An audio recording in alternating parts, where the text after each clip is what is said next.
Hey guys, it's Annika with your nutrition hack of the week. I hope you're excited. It's week 1 of the 60-day challenge, and I thought long and hard what I wanted to talk to you about this week, because when it comes to nutrition, there is so much information and misinformation out there.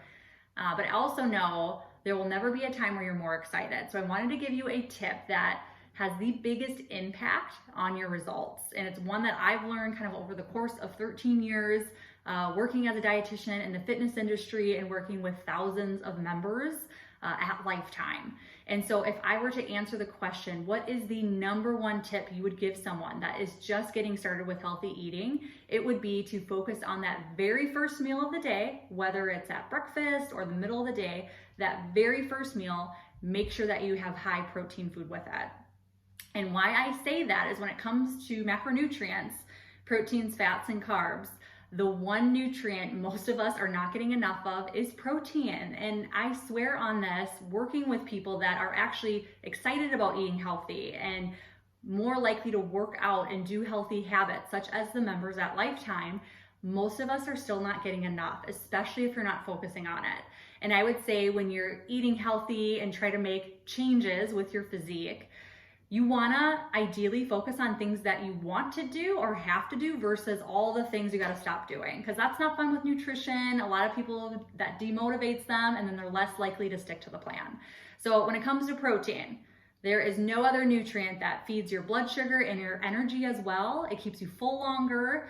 It's also imperative for your lean tissue. So whether your goal is to lose fat, you still want to hold on to lean tissue. If you're trying to build muscle, it's going to be imperative to get enough protein, as well as just to support a healthy immune system and body. Super critical.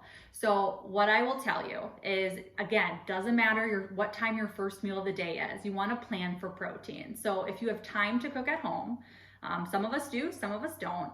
That's why we have 150 recipes on the 60-day site, all of them high in protein. So you could grab a couple, you could batch prep or batch cook those, keep them in your fridge so they're easy to grab and go or reheat. My favorite right now is a new one. It's the Brussels sprout, sweet potato, maple turkey hash or scramble. It is so good, so easy to make at home, very family friendly. So use that if you're looking for a recipe. But then what I will also tell you is maybe you don't like to cook, or maybe you forgot to cook. Do not let that sway you from eating protein at that first meal. So what I want you to make sure that you have is quick access protein always on hand. So a couple things I keep in my pantry. I've got tuna and salmon. There's a really easy 2-step tuna recipe that's on our website too. Easy to grab and go, easy to grab and bring to work. Let's say I don't have time to prep my meals for my work day. I always still have protein at hand. I also get these all the time. And again, these are just chicken sausages. There are several kinds at the grocery store.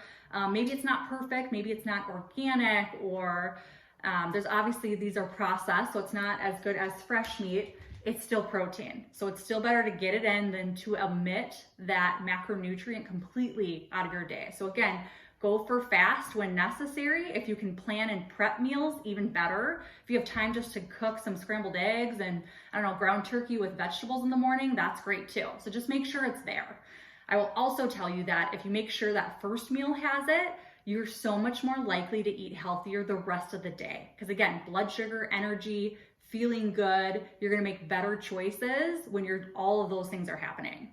Last, I always keep protein powder. And again, I know this is the fitness industry, you've probably been recommended this before.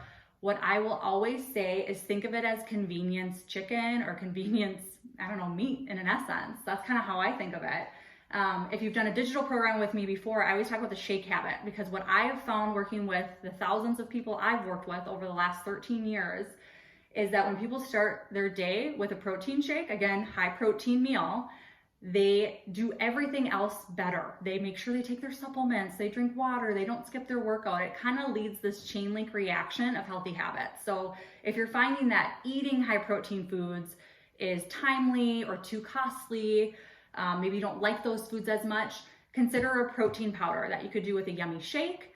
Collagen is great to mix into food. So maybe you like, I don't know, gluten-free oatmeal in the morning. You could still add protein to it. So again, I want you to focus on not what to eliminate this week, but what to add, and protein at your first meal I think would be a really great thing to focus on and give you a really great return. So hope your week goes great. I'll see you next time.